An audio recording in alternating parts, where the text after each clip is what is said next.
Hello,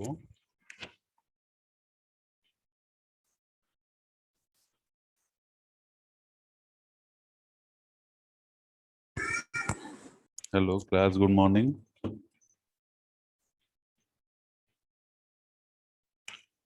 good morning. Good morning sir. Good morning. कल हम लोग डाइपोल, शॉर्ट इलेक्ट्रिक डाइपोल के बारे में डिस्कस कर रहे थे। ठीक है,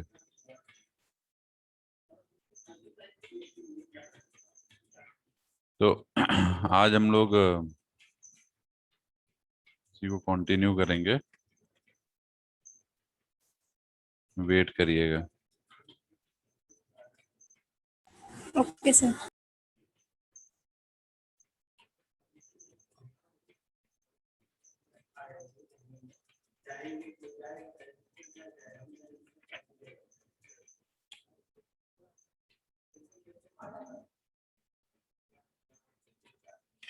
कुछ हम आपको भी टर्म्स बता देते हैं, जैसे हाफ वेव डाइपोल है, ठीक है, या यस सर।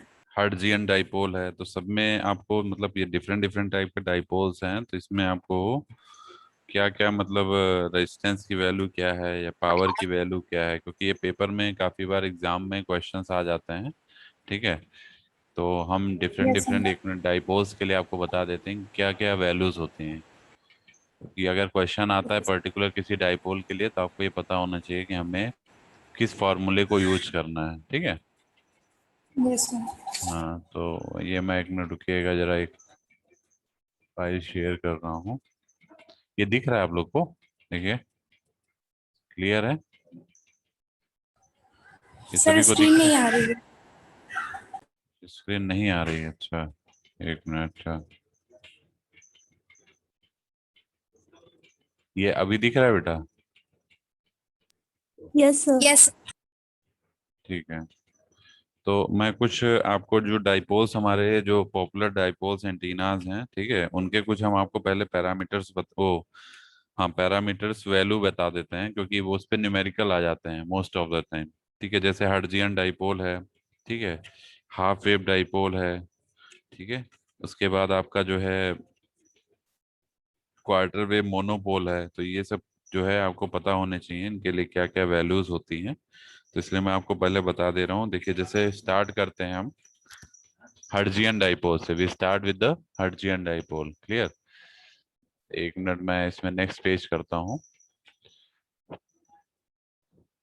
तो इसमें मैं डाइपोल एंटीना की कैटेगरी में डाल देता हूँ इसको। ठीक है, this is under the dipole, dipole antenna की कैटेगरी में आता है ये।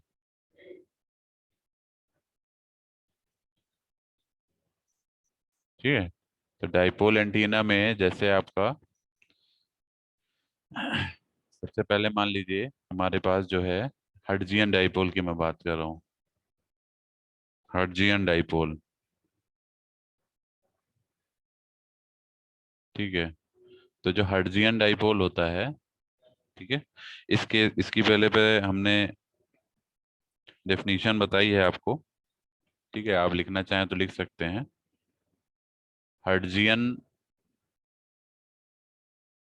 Dipole is a short linear antenna. इसको शॉर्ट डाइपोल भी बोल सकते हैं, short linear antenna, which which when radiating when radiating is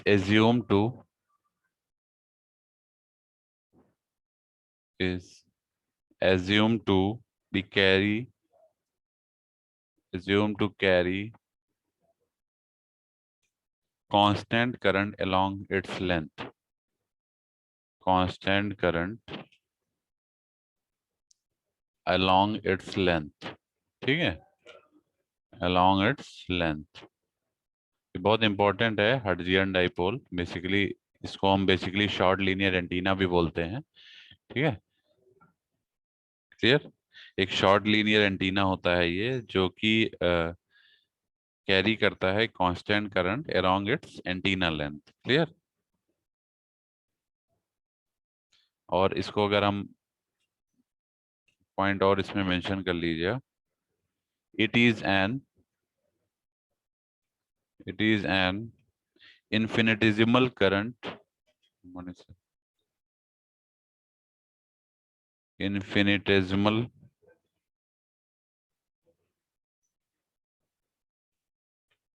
current element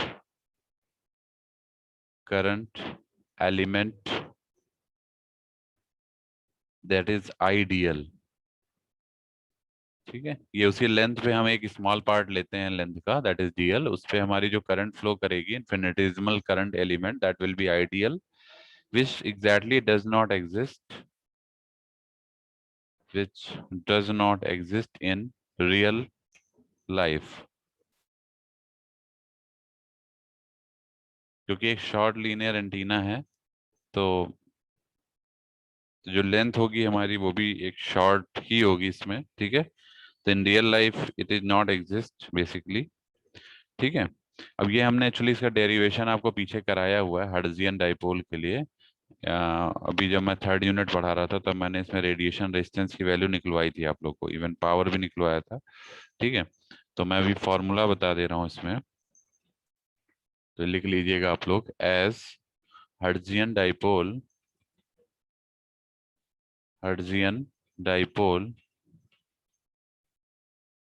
an alternating current element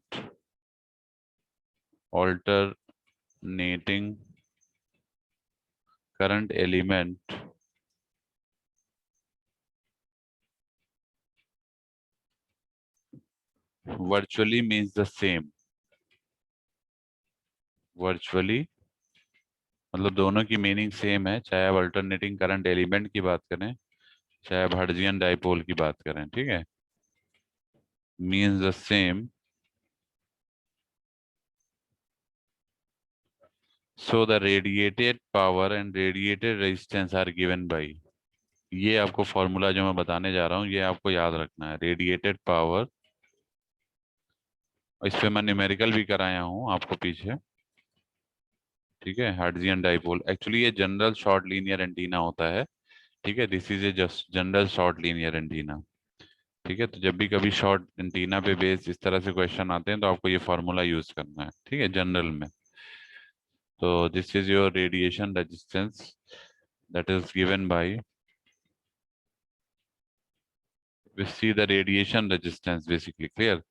so पहले तो मैं पावर की बात कर लेता हूँ। The power will be total power, that will be 80 pi square and dl upon lambda का whole square into effective current, that is in watts. Unit क्या है? See watt. ठीक है, तो this is your total power. Clear. So ये आपको formula याद रखना, ये इस पे हमने न्यूमेरिकल भी आप लोग को कराया है।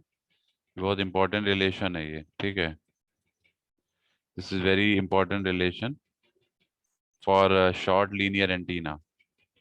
The total power will be 80 pi square dl by lambda का whole square into effective current का square। ठीक है, यूनिट विल बी वॉट, क्योंकि पावर है तो यूनिट आपकी वॉट होगी।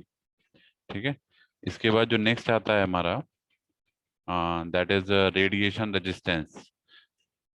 कोई भी एंटीना होगा उसमें at least power and radiation resistance आपको जरूर पता होना चाहिए, क्योंकि न्यूमेरिकल इन्हीं पे पूछे जाते हैं ज्यादातर। ठीक है, second one is radiation resistance, that is R are.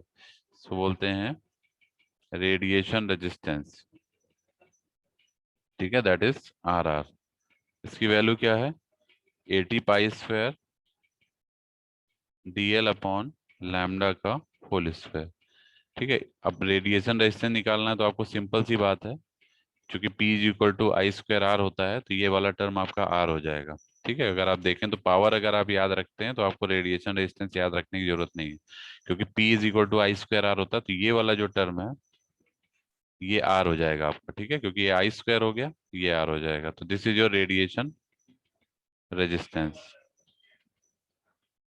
ठीक है, इस पे हमने न्यूमेरिकल भी आपको कराया है पीछे थर्ड यूनिट में, हर्ट्जियन डाइपोल में। ठीक है, तो ये बहुत इंपॉर्टेंट है। अब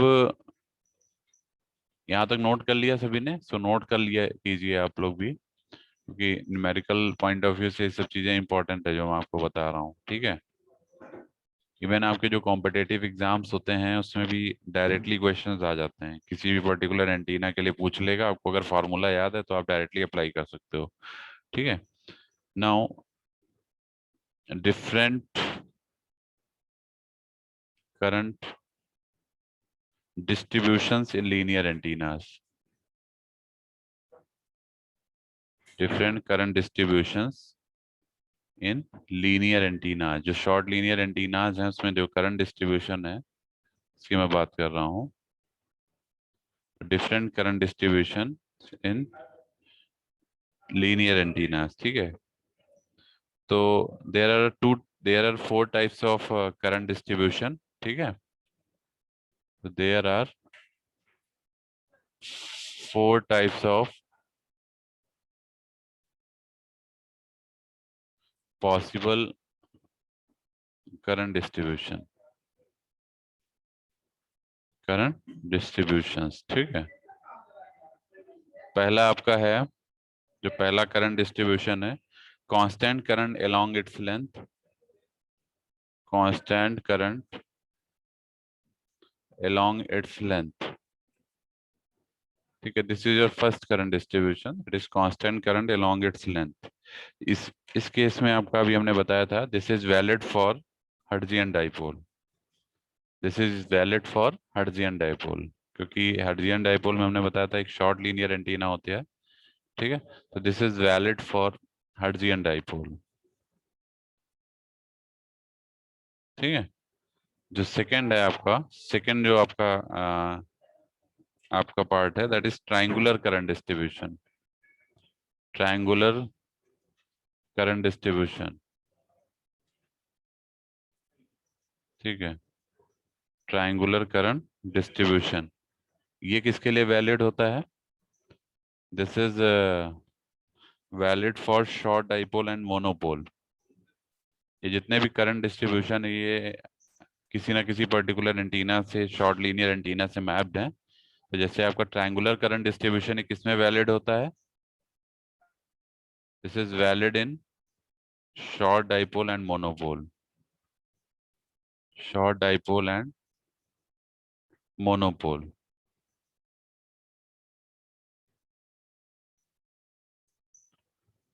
शॉर्ट डाइपोल एंड मोनोपोल। ठीक है, जो थर्ड है आपका C, that is triangular sorry sinusoidal current distribution. पहले ट्रायंगुलर था, अब आ गया sinusoidal current distribution. Sinusoidal current distribution है, ये किस केस में वैलिड होता है? हाफ वेव डाइपोल में। This is valid in half wave dipole. तो जैसे ये दो दो नंबर जो ये एमसीक्यू बेस्ड क्वेश्चंस आते हैं, इसमें भी ये पूछा जाता है। ठीक है ना, तो ये ध्यान रखिएगा, एमसीक्यू के रिगार्डिंग भी मैं कुछ चीजें आपको बता रहा हूँ जो कि बहुत इंपॉर्टेंट है आपको आगे जो क्विजेज वगैरह आप देंगे या जो प्री एंड वगैरह होगा उसके लिए भी ये पॉइंट बहुत इंपॉर्टेंट है, ये जितने भी मैं पॉइंट निकाल रहा हूँ ये सब। ठीक है, कि अगर आपसे डायरेक्टली पूछा जाता है कि हाफ वेव डाइपोल में what is the current distribution, तो आपको सीधी सिंपली उसमें ऑप्शन दिया रहेगा साइनोसोडल, ट्रायंगुलर, ठीक है, या अलोंग इट्स लेंथ। तो आपको ये टिक करना होगा कि कौन सा ऑप्शन करेक्ट होगा। ठीक है, तो जैसे साइनोसोडल है तो it means it is valid for half wave dipole, half wave dipole, ठीक है। This is valid for half wave dipole. And the last one is your, फिर लास्ट वन की बात करें अगर हम, तो that is your exact current distribution, exact current distribution, ठीक है। एग्जैक्ट करंट डिस्ट्रीब्यूशन की अगर हम बात करें तो ये कहाँ वैलिड होगा? This can be determined using the method of moment technique. This can be, आपको स्टार्टिंग के 3 याद रखने हैं, ये ध्यान रखिएगा। ये आप भूल, कोई दिक्कत नहीं, अगर फोर्थ वाला नहीं भी याद है तो भी चलेगा, लेकिन स्टार्टिंग के 3 याद रखने हैं। तो this can be determined using the method of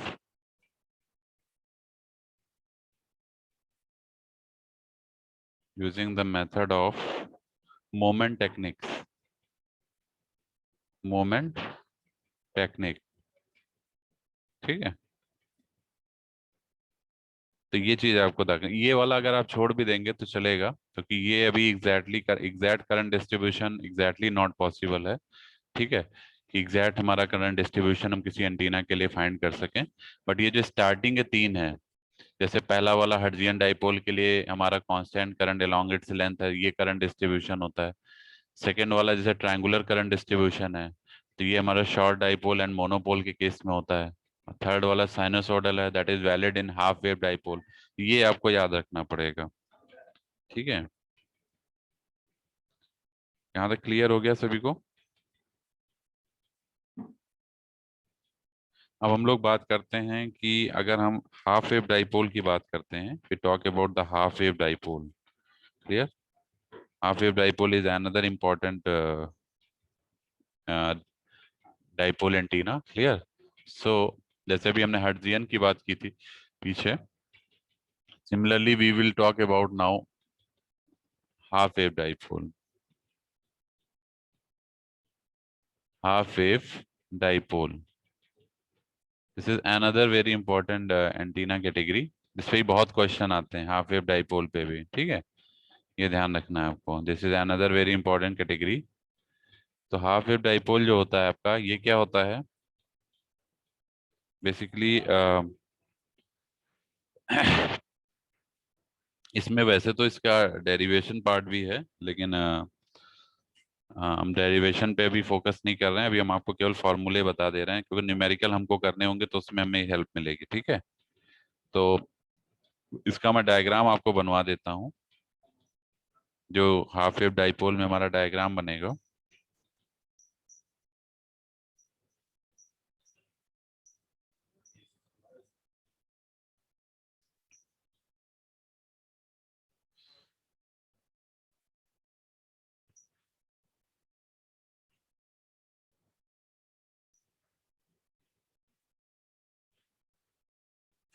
ठीक है, so we have just taken a current element like this is a current element, ठीक है।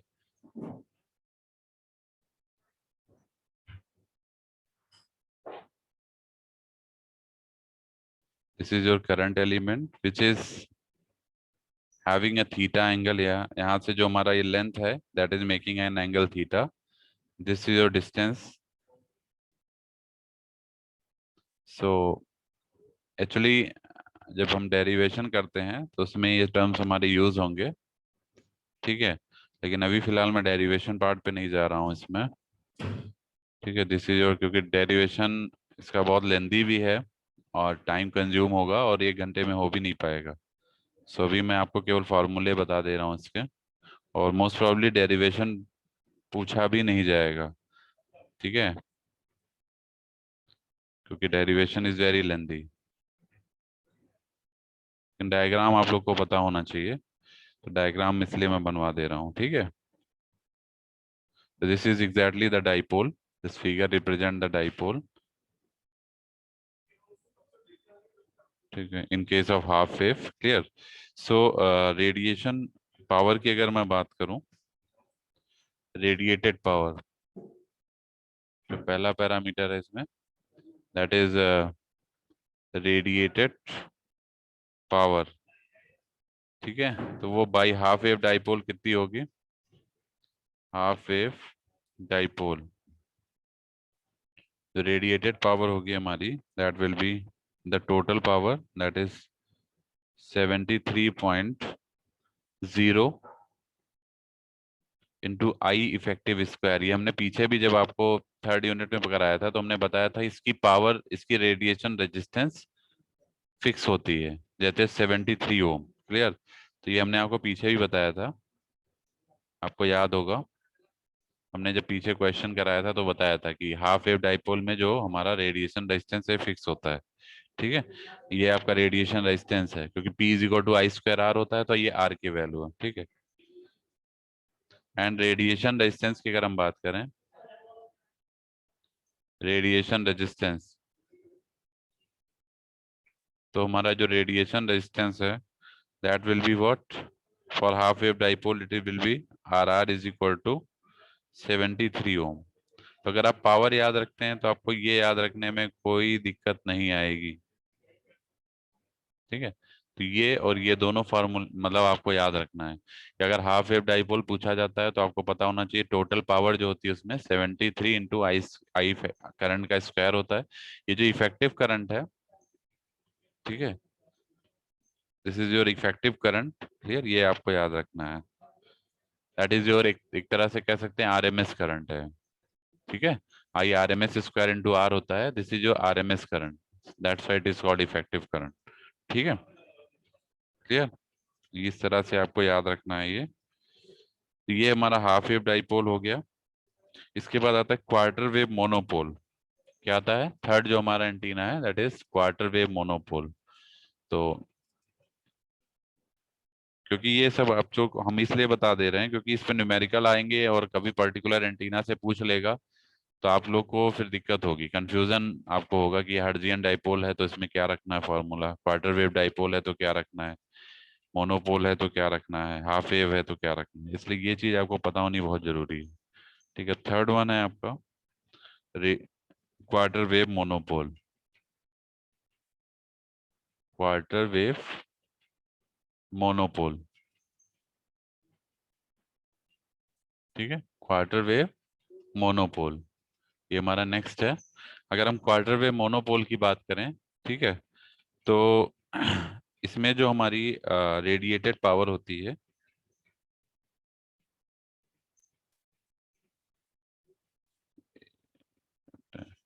हाफ वेव डाइपोल तो समझ में आ गया ना बेटा सभी को फॉर्मूला?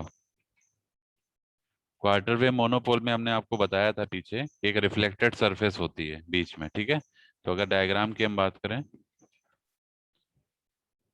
एक minute sir,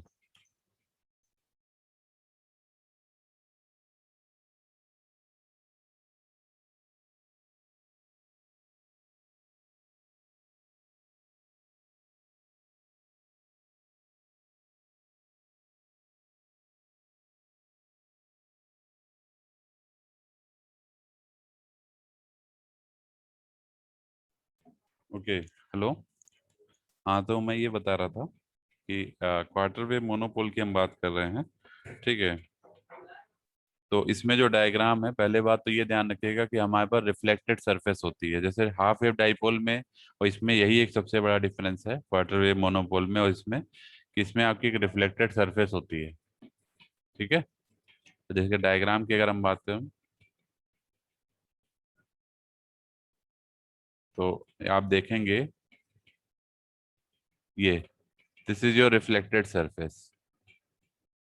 clear? This is your reflected surface. ठीक है, this is your reflected surface end portion इसका नीचे भी होगा like this. Clear? So this is your minus field and this is your plus field. ठीक है, magnetic field, and we have just taken a current element again. This is your current element on the length wire. Clear? तो यहाँ से जो ये distance है, that is your z. Clear? This is your z and this current element is basically dz. ठीक है, and ये आप देखेंगे, ठीक है। This is again making an angle theta. ये हम लोग कैलकुलेशन पर्पस के लिए ये कर रहे हैं, क्योंकि ये जो चीजें मैं मेंशन कर रहा हूँ, ये जब आप फाइंड करेंगे पावर या निकालेंगे तब उसमें ये जरूरत पड़ेगी। वैसे सिंपली आपको केवल एंटीना के मतलब कैसे बनता है ये आपको पता होना चाहिए। रिफ्लेक्टेड सरफेस आएगी बीच में, ठीक है, इसको बोलते हैं parts perfectly conducting. This is your perfectly conducting, ठीक है। And this is your D and this is your R, this is your observer, ठीक है।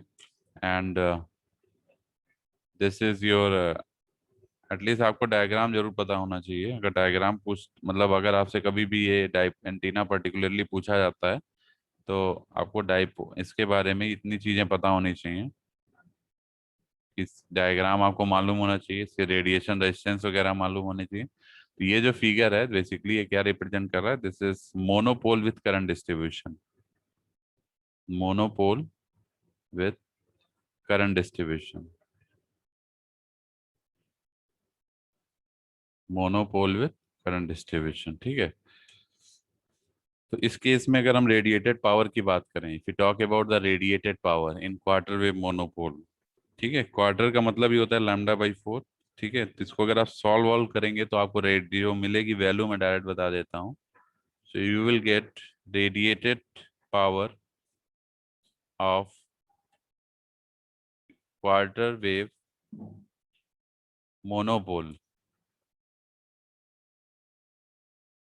क्या मिलेगी, दैट इज पीटी, पीटी से रिप्रेजेंट करते हैं, that will be 36.5 into RMS current का square, that is your RMS current, clear.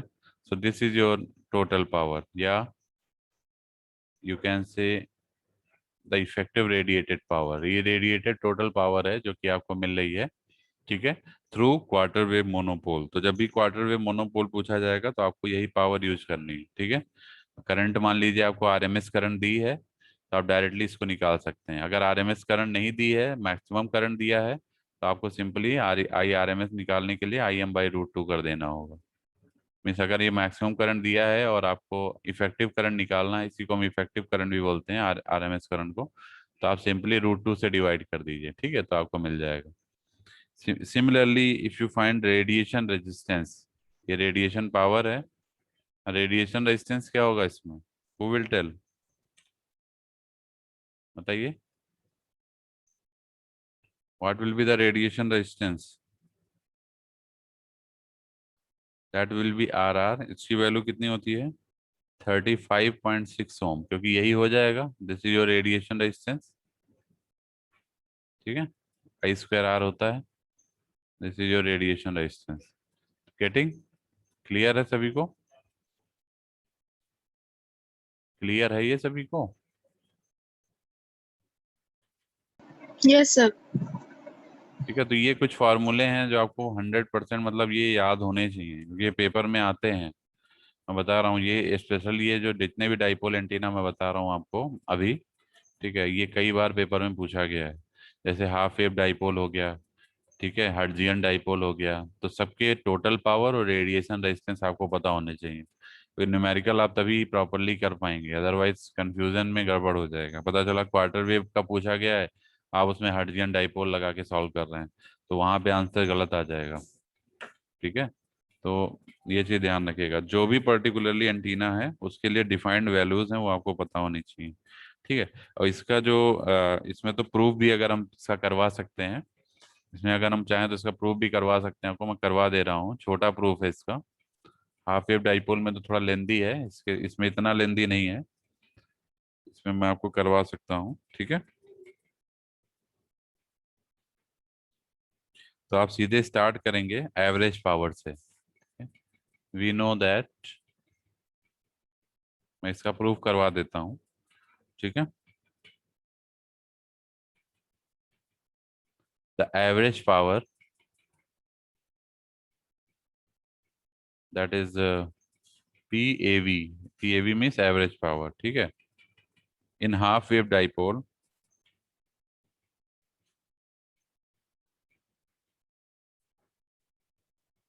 ये total power नहीं है बेटा, एवरेज पावर है, ठीक है, ये ध्यान रखिएगा। हाफ वेव डाइपोल की जो एवरेज पावर है, नहीं तो गलती से आप कहें कि ये सर टोटल पावर है, टोटल नहीं, एवरेज, ठीक है।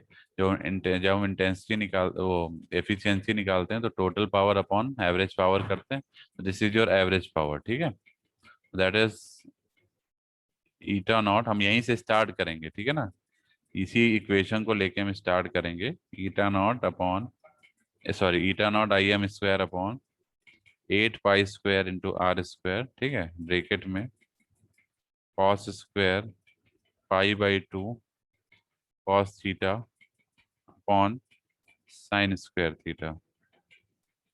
ये हमारी होती है क्या, हाफ वेव डाइपोल की एवरेज पावर, ठीक है। अब हम इसको डायग्राम को यूज करते हुए now we can calculate the value of what, using this diagram you can calculate the total power of half wave monopole, sorry, quarter wave monopole, ठीक है।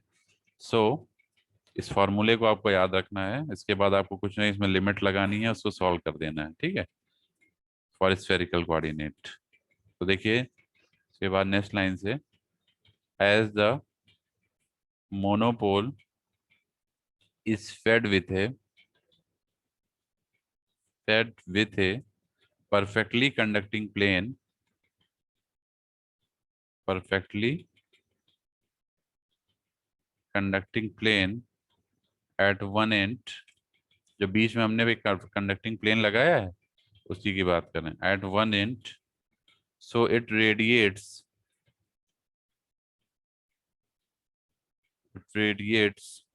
only through a hemispherical surface, hemispherical surface। ये हमने क्यों लिखा है, क्योंकि ये जो आपने लगाया है ये केवल एक एंड पे लगाया है, ठीक है, this is at one end and not अनदर एंड, तो इस वजह से जो भी रिफ्लेक्शन होगा वो आधे से ही होगा, ये जो आधा है ना हेमी स्फेरिकल सरफेस, इसी से होगा। This is your hemispherical surface, तो reflections will be from hemispherical surface, clear. तो यही इसमें मेंशन किया है हमने, this will be from hemispherical surface, ठीक है। So therefore the total radiated power is, therefore total radiated power is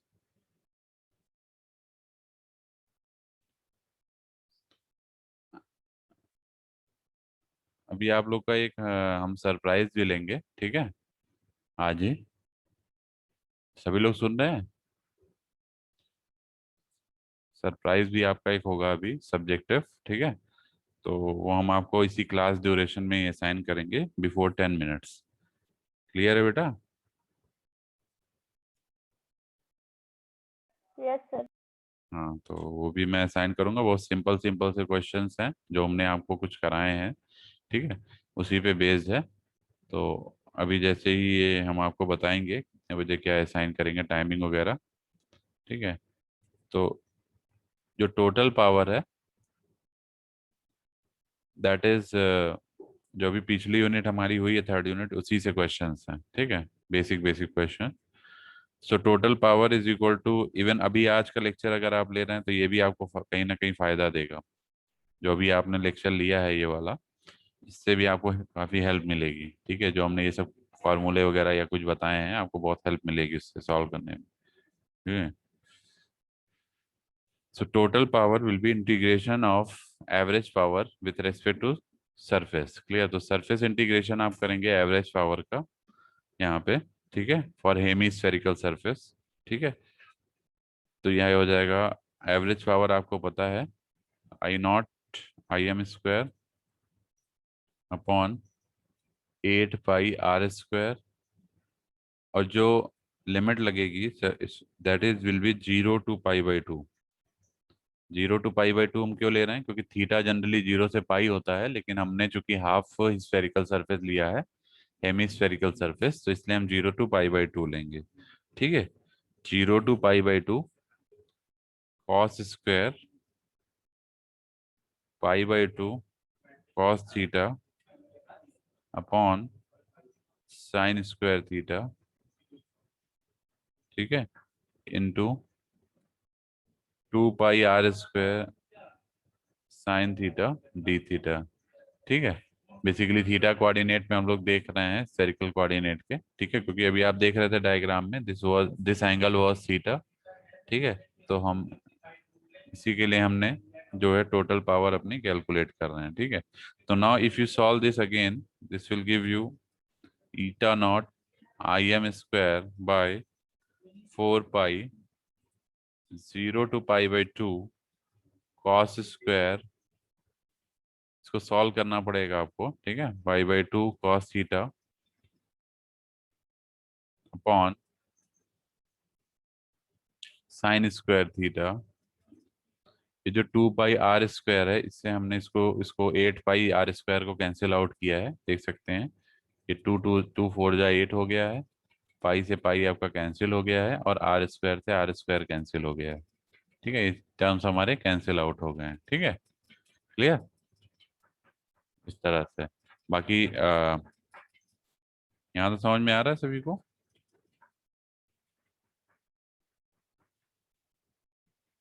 जो कांस्टेंट टर्म थे वो हमारे बाहर से कैंसिल आउट हो रहे हैं, कट रहे हैं, ठीक है। ये हो गया D theta, this is your D theta, ठीक है।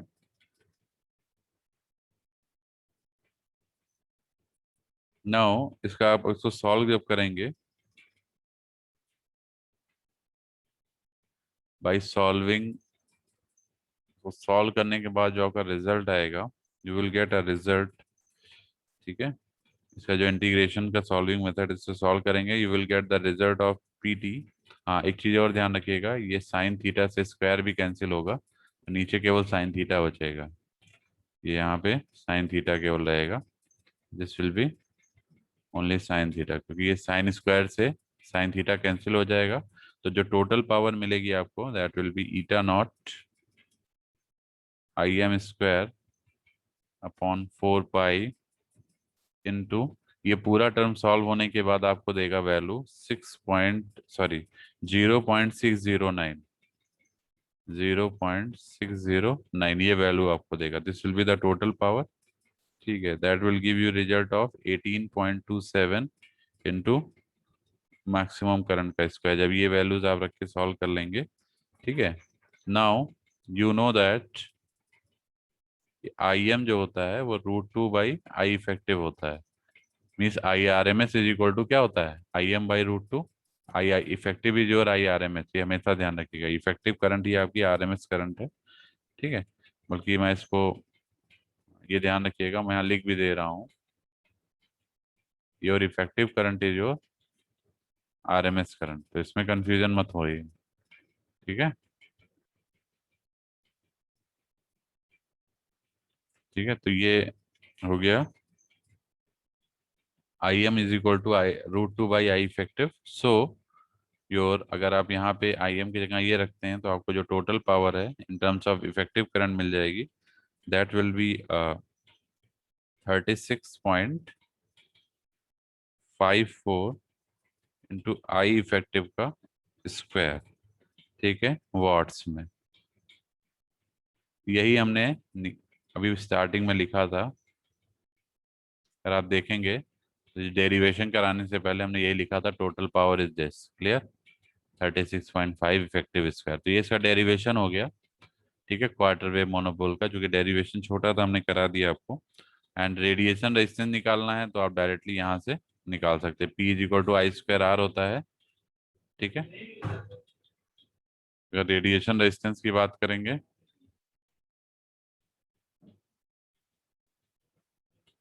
रेडिएशन रेजिस्टेंस, ठीक है, तो RR इज इक्वल टू हो जाएगा 36.54 ohm. This is your radiation resistance. तो ये चीज आपको याद रखनी है, ठीक है, एक तो ये और एक ये किसके लिए हमने बताया है, क्वार्टर वेव मोनोपोल के लिए बताया है। किसके लिए बताया है, क्वार्टर वेव मोनोपोल, ठीक है, क्लियर है।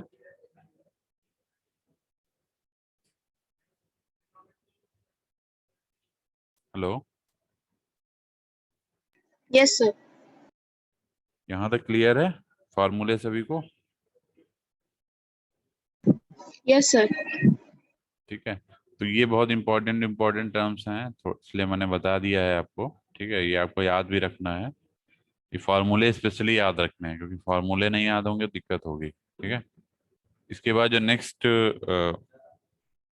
कुछ पैटर्न्स हैं वो भी हम आपको बता दे रहे हैं। पैटर्न्स भी आपको याद रखना चाहिए। ठीक है, पैटर्न बनाने के लिए आता है वर्टिकल पैटर्न ऑफ डाइपोल। अगर मान लीजिए किसी भी पर्टिकुलर, वैसे ही हम बता चुके हैं, कुछ पैटर्न्स और हैं जो आपको पता होने चाहिए।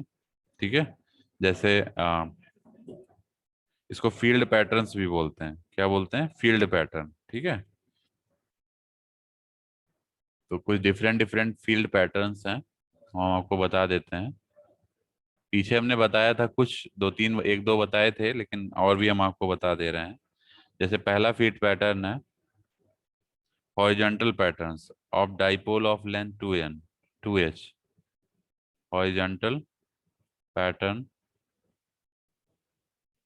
Of dipole of length 2h। तो अगर हम हॉरिजॉन्टल पैटर्न की बात करें of dipole of length 2h, तो क्या हो जाएगा ये?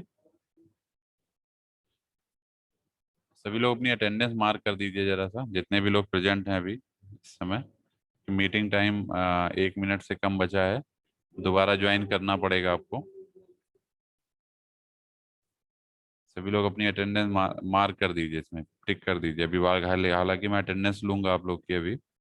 ठीक है, फिर भी कुछ बच्चों का कभी नेट इशू रहता है, कुछ रहता है। ठीक है, ओके। सो हॉरिजॉन्टल पैटर्न की हम बात कर रहे हैं, जिसमें हमारी जो डाइपोल लेंथ अगर 2h है, तो पैटर्न कैसा होगा?